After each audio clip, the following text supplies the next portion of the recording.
આપણા શરીરની જો અંદરથી સાફ સફાઈ થતી રહેશે તો આપણા શરીરમાં કોઈ પણ પ્રકારના રોગો ક્યારેય આવતા નથી. કેમ કે આપણું શરીર જો અંદરથી સાફ સફાઈ થતું રહે એટલે વાયુ દોષ, પિત્ત દોષ અને કફ દોષ આપણા ત્રિદોષ હંમેશા સમ રહે છે અને નકામા ટોક્સિન જે કચરો કહેવાય એ શરીરની બહાર નીકળતો રહે છે. પરિણામે આપણા શરીરમાં નિરોગીતા આવે છે. તો સૌ પ્રથમ કે શરીરમાં નકામો કચરો બહાર કાઢવાની જરૂરિયાત કયા લોકોમાં સૌથી વધારે રહે છે એને કહેવાય ટોક્સિન પ્રક્રિયા કહેવાય. તો જે લોકોને વારંવાર માથું દુખતું હોય, જે લોકોને વારંવાર કબજિયાતની સમસ્યા થઈ જતી હોય, જે લોકો વારંવાર થાકી જતા હોય, થાક નબળાઈનો મહેસૂસ કરતા હોય, જે લોકો ઓછું પાણી પીતા હોય, જે લોકોને સતત ચિંતાઓ થતી હોય, ડિપ્રેશન જેવું લાગતું હોય અને જે લોકો શરીરમાં નકરું તેલવાળું છે કે તીખું ભોજન છે કે બહારના તળેલા નાસ્તા છે આ બધું વધારે માત્રામાં સેવન કરતા હોય, વધારે માત્રામાં મેંદાનું સેવન કરતા હોય, બજારો ઠંડા પીણા પીતા હોય, આ બધા લોકોને જનરલી જોઈએ ને તો શરીરનું ડિટોક્સિકરણ કરવાની જરૂરિયાત સૌથી વધારે રહેતી હોય છે. કેમ કે આપણું શરીર સિગ્નલો બતાવવા લાગે છે એટલે આપણા શરીરમાં અમુક અવયવોને ડિટોક્સિકરણ કરવાની જરૂરિયાત પડે છે. તો આપણા શરીરની સાફ સફાઈ મુખ્યત્વે કયા કયા અંગો દ્વારા થાય? તો સૌ પ્રથમ મુખ્ય અંગ છે લીવર, બીજું છે કિડની, ત્રીજું છે આંતરડા, ચોથું છે ત્વચા, પાંચમું છે ફેફસું. આ 5 અંગો મુખ્યત્વે આપણા શરીરમાં ડિટોક્સિકરણ કરવામાં આપણી મદદ કરે છે, એટલે કે નકામો કચરો બહાર કાઢવામાં આપણી મદદ કરે છે. આમ તો આખું શરીર સાફ સફાઈ રહેવું જોઈએ, પરંતુ આ 5 અવયવો એવા છે કે જો આ 5 અવયવોને તમે સાચવી લેશો ને તો આખી જિંદગી રોગો તમારા શરીરમાં આવવાની શક્યતાઓ ઘટાડો જોવા મળે છે, એટલે કે ઘટી જાય છે. તો સૌ પ્રથમ લીવરની વાત કરું તો લીવર છે તે નારાજગી ક્યારે અનુભવે છે? તો જે લોકો વધારે પ્રમાણમાં તીખું, તળેલું, આથાવાળું, ફાસ્ટ ફૂડ, જંક ફૂડ આ બધું સેવન વધારે માત્રામાં કરતા હશે, વધારે માત્રામાં એને બેડ હેબિટ એટલે કે વ્યસનો હશે અને ડૉક્ટરોને પૂછ્યા વગર જે લોકો આડેધડ દવાઓ લેતા હશે એવા લોકોનું લીવર નારાજગી અનુભવે છે. કેમ કે વધારે માત્રામાં તળેલું ભોજન લેશો, તૈલીય પદાર્થ વધારે લેશો તો એમાં ફેટ જમા થાય છે જેને ફેટી લીવર ડિસીઝ કહેવાય. ને ફેટ જમા થાય એટલે પાચક રસો બરાબર સક્રિય ન થાય, ને પાચક રસો બરાબર સક્રિય ન થાય, પાચક રસો બરાબર ન બને એટલે પાચન તંત્ર તમારું હંમેશા નબળું રહે. એટલે ગેસ, એસિડિટી, કબજિયાત, બરાબર ભોજન ન પચવું, પેટ ભારે ભારે લાગવું આ બધી સમસ્યાઓ વધારે માત્રામાં રહે છે. એટલે તમારે ખાસ ધ્યાન રાખવાનું છે. બીજું કે તમે વ્યસન કરો તો પણ તમારું લીવર નારાજગી અનુભવે છે અને આડેધડ એન્ટીબાયોટિક દવાઓ કે કોઈ પણ દવાઓનું સેવન કરતા હોય ડૉક્ટરોને પૂછ્યા વગર તો પણ તમારું લીવર નારાજગી અનુભવે છે. તો આના માટે શું કરવાનું છે? તો આના માટેનો એક સરસ રસ્તો બતાવી દઉં કે લીવરનું શુદ્ધિકરણ કરવા માટે ઉઠીને નરણા કોઠે 1 ગ્લાસ નવશેકું ગરમ પાણી પીવાનું. આનાથી પણ લીવરનું શુદ્ધિકરણ થશે. બીજો પ્રયોગ કે તમે ઉઠીને તમે જે એકદમ લાઇટ નવશેકું ગરમ પાણી હોય એમાં લાઇટ લીંબુ, અડધું ફાડું લીંબુ અને થોડુંક 1-2 ચમચી મધ મિક્સ કરીને એ પાણીનું પણ સેવન કરી શકો. આનાથી પણ લીવરનું શુદ્ધિકરણ થાય છે. ત્રીજું કે 1 ગ્લાસ નવશેકું ગરમ પાણી એમાં અડધી ચમચી તમારે હળદરની મિક્સ કરી દેવાની છે. બરાબર મિક્સ કરીને હળદરવાળું પાણી પીશો તો પણ લીવરનું શુદ્ધિકરણ થાય છે. કેમ કે હળદર છે ને તે ફેટ, વધારાનું ફેટ છે જે બેડ કોલેસ્ટ્રોલ કહેવાય, વધારે પ્રમાણમાં નકામું ફેટ છે એને પચવવાનું કામ કરે છે. એટલે એ પણ એના દ્વારા પણ તમારો શુદ્ધિકરણ થશે. અને 1 ગ્લાસ નવશેકું ગરમ પાણી એમાં અડધી ચમચી જીરું અને અડધી ચમચી વરિયાળી બંને મિક્સ કરી દેવાની, થોડુંક પાણી ઉકાળવાનું, એને ઠારી દેવાનું અને એ પાણી ગાળીને એનું તમે અડધો ગ્લાસનું સેવન કરશો તો પણ તમારા લીવરનું શુદ્ધિકરણ થાય છે. લીવરનું શુદ્ધિકરણ થાય એટલે પાચક રસો બરાબર બને, પાચક રસો બરાબર બને એટલે પાચન તંત્ર સંબંધિત વિકારો છે તે ધીરે ધીરે તમારા તમામ બંધ થઈ જાય, ફરિયાદો બંધ થઈ જાય. વાયુ, ગેસ, એસિડિટીની, ભૂખ ન લાગવી આ બધી સમસ્યાઓ બંધ થઈ જાય છે. અને બેડ હેબિટ સંપૂર્ણ બંધ કરી દેવાની, વ્યસન છે આ બધું બંધ કરી દેવાનું અને ડૉક્ટરોને પૂછ્યા વગર દવાઓ લેવાની નહીં. એટલે તમારું લીવર ક્યારેય નારાજગી અનુભવતું નથી, એમાં ક્યારેય ફેટ જમા થતું નથી. એટલે આ કરવાથી તમને ફાયદો થઈ શકે છે. અને બહુ ફેટનો તકલીફ હોય, બહુ તમારે લીવર સંબંધિત પ્રક્રિયાઓ તકલીફ હોય, ભૂખના ના તે મુદ્દા હોય તો તમે ત્રિફળા ચૂર્ણનું પણ સેવન કરી શકો છો. પરંતુ પહેલાં ઘરગથ્થુ પ્રયોગ કરવાના, એનાથી મટતું હોય તો ત્રિફળા ચૂર્ણ લેવાની જરૂર નથી.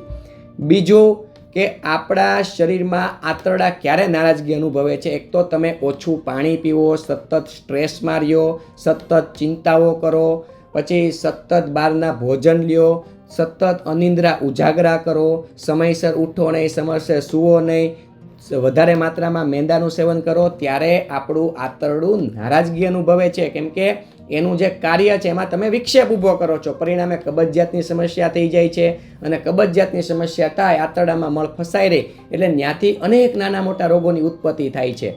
તો આપણા શરીરમાં વાયુ દોષ વધે તો પણ મળનો જલિયાંશ સુકાઈ જાય, કબજિયાતની સમસ્યા થાય. આપણા શરીરમાં પિત્ત દોષ વધે તો પણ મળનો જલિયાંશ સુકાઈ જાય અને કબજિયાતની સમસ્યા થાય. અને આપણા શરીરમાં કફ દોષ વધે તો મળ છે જલિયાંશ, એ મળ આંતરડામાં ચોંટી રહે, પરિણામે કબજિયાતની સમસ્યા ઊભી થાય છે.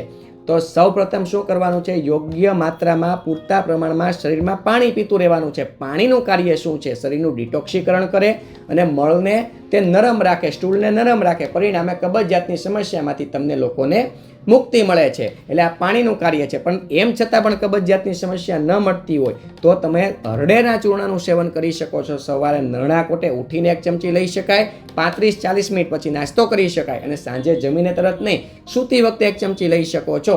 એટલે તમારા કબજિયાતની સમસ્યામાં ધીરે ધીરે તમને સુધારો જોવા મળે છે. ઉપરાંત તમારે સમયાંતરે ઘી, ખજૂર આ બધા દ્રવ્યોનું પણ સેવન કરતું રહેવું જોઈએ. ફાઇબરયુક્ત ભોજનનું પણ સેવન કરતું રહેવું જોઈએ. જે કાર્ય શું કરે છે કે સ્ટૂલને નરમ બનાવે અને તમને કબજિયાતની સમસ્યામાંથી મુક્તિ અપાવે. અને તમારું સ્ટ્રેસ લેવલ ઘટાડવા માટે મનગમતી વ્યક્તિઓ સાથે બેસવાનું, મનગમતા વાતાવરણમાં રહેવાનું, એટલે તમારો સ્ટ્રેસ લેવલ ઘટે. પરિણામે તમારું આંતરડું મઘમઘતું થઈ જાય, સરસ મજાનું વર્કિંગ કરે અને આંતરડા સંબંધિત વિકારો, રોગો થવાની શક્યતાઓ ઘટી જાય છે. ત્રીજા નંબરે હું તમને વાત કરીશ તો એ કિડની વિશે વાત કરીશ. તો કિડની ક્યારે નારાજગી અનુભવે? ઓછું પાણી પીવો તો, વધારે માત્રામાં મીઠાનું સેવન કરો તો, અને જરૂર કરતાં વધારે માત્રામાં પ્રોટીન લ્યો તો તમારું જે કિડની છે ને એ નારાજગી અનુભવે છે. એટલે આપણે કિડનીમાં કોઈ પણ પ્રકારના રોગો ન થવા દેવા હોય, કિડનીમાં તમારે સ્ટોન ન થવા દેવા હોય તો એક તો પૂરતી માત્રામાં પાણી પીવું જોઈએ ખાસ કરીને. અને પાણી, ક્ષારયુક્ત પાણી જો તમે એક ધારું પીતા હોય તો એમાં તમારે વિચારવાનું છે કે વધારે પ્રમાણમાં ક્ષારવાળું પાણી પીતા હશો તો પણ કિડનીમાં સ્ટોન થવાની શક્યતાઓ ઘટી જાય છે. એટલે આપણું નોર્મલ ટેપ વોટર, સાદું પાણી પીવાનું અને સારી માત્રામાં પીવાનું, જેથી કિડનીનું શુદ્ધિકરણ સતત થતું રહે. ઓછું, જરૂર કરતાં ઓછી માત્રામાં પાણી પીશો તો કિડનીને નુકસાન થઈ શકે છે. યથાવત પૂરતી માત્રામાં પાણી પીશો તો કિડનીના રોગો ક્યારેય થતા નથી. ને વધારે માત્રામાં મીઠું લેતા હોય તો એમાં તમારે કાપ મૂકવાનો છે, ઓછી માત્રામાં લેવાનું છે. એટલે કિડની સંબંધિત રોગો થતા નથી.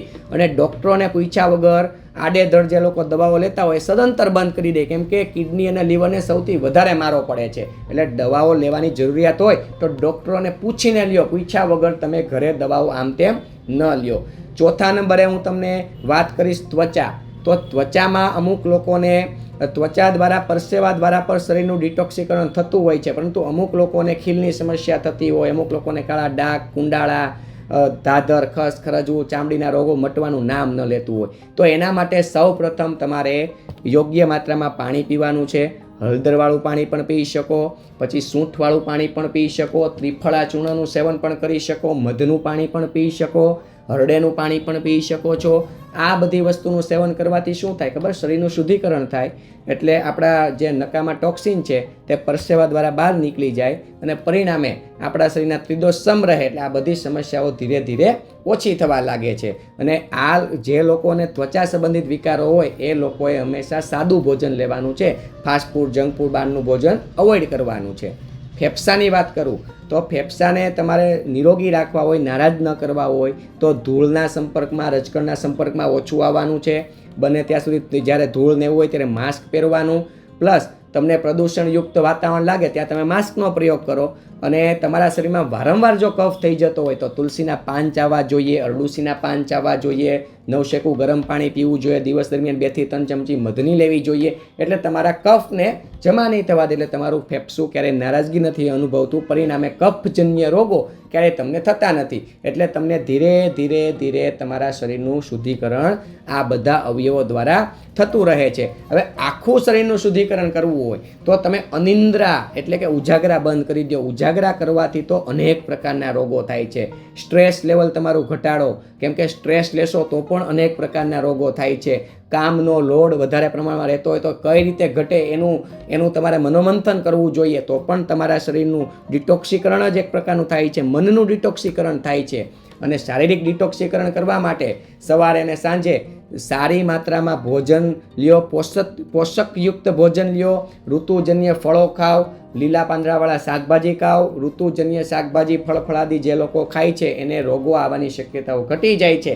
તમને ખબર પડે કે એક ઋતુનો સંધિકાળ પૂરો થાય ને બીજી ઋતુનો સંધિકાળ શરૂ થાય છે, તો આ બધા જે સમયગાળો છે એમાં તમારે થોડુંક ભોજનમાં ધ્યાન રાખવાનું, એટલે તમને ક્યારેય ઋતુજન્ય રોગો પણ થતા નથી. અને એક ઋતુ પૂરી થાય ને બીજી ઋતુ શરૂ થાય ને વચ્ચેનો જે સમયગાળો હોય એમાં તમે હળદરનું સેવન કરી શકો, સૂંઠનું સેવન કરી શકો, તમે ઋતુજન્ય ફળફળાદીનું સેવન કરી શકો, મધનું સેવન કરી શકો, જીરું પાણીનું સેવન કરી શકો, તુલસીના પાન ચાવીને ખાઈ શકો, અરડુસીના પાન ચાવીને ખાઈ શકો, કડવા લીમડાના પાન ચાવીને ખાઈ શકો, મીઠા લીમડાના પાન ચાવીને ખાઈ શકો. આ બધી વસ્તુ શું કરશે? શરીરની નિરોગીતા આપવાનું કામ કરે અને શરીરનું ડિટોક્સીકરણ કરે છે. બસ એટલું કરશો એટલે શરીરમાં રોગો થવાની શક્યતાઓ ધીરે ધીરે ઘટતી જોવા મળે છે અને શરીરનું ડિટોક્સીકરણ થાય છે. આપ સૌને મારા પ્રણામ. જય ધન્વંતરી.